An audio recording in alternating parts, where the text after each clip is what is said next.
So, ito yung example ng azimuth tsaka transverse angles. Yung azimuth, yung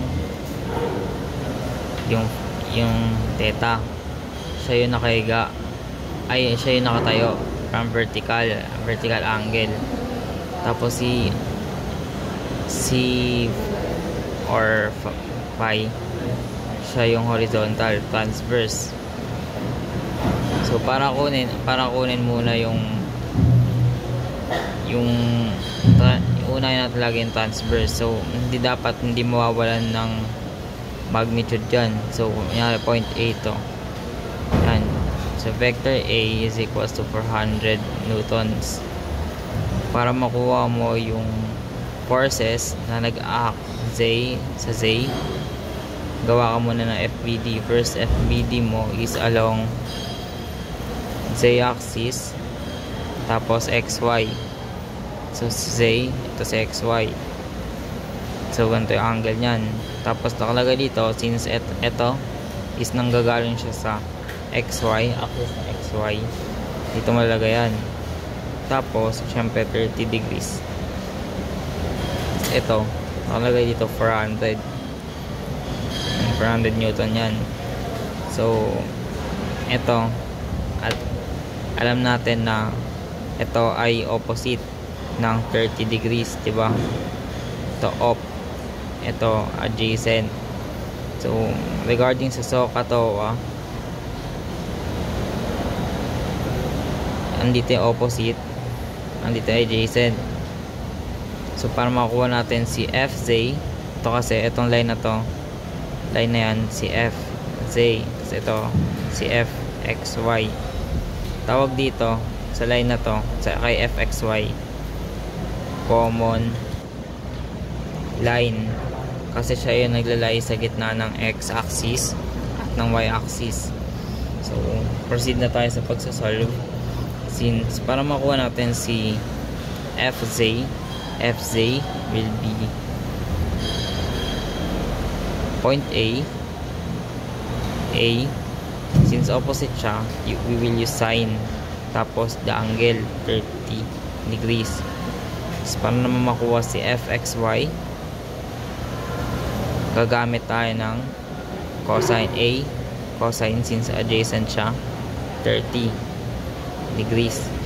So next step is substitute 400 newtons, sine 30, tapos dito naman 400 newtons, cosine 30. So gamit tayo calculator. Tapos kapag naman cosine, 346.41, 2 decimal places lagi. So since meron na tayong FXY, draw natin yung second FBD, number 1. Number 2, ang second FBD ay yung para sa transverse angle. So ganito yung itsura nyan. Since nakaganito, kapag nakahiga, kapag tumayo yan, magiging ganyan. So ang angle natin ay nandito, ito angle. So nakalagay dito 40 degrees, diba? Tapos ito si XY, force XY, ito na yun. So ang natin kukunin ay ang FX, so ito ang FY. Si FX, balik tayo sa rules ng SOHCAHTOA. Si FX, nasa opposite siya ng angle, so gagamit tayo ng sine. So FXY sine, tapos yung angle which is 40 degrees. Next, si FY naman, FY ay kumakuha siya from FXY, since adjacent siya ng angle, cosine 40 first. So gagawin natin, substitute natin itong FXY na to, nanggaling yan sa first na solution natin, 346.41 sine 40. Dito naman 346.41 cosine 40. So kapag sagot na natin, siyempre type ko na sa calculator sine 40. So ang sagot dyan ay 222.67.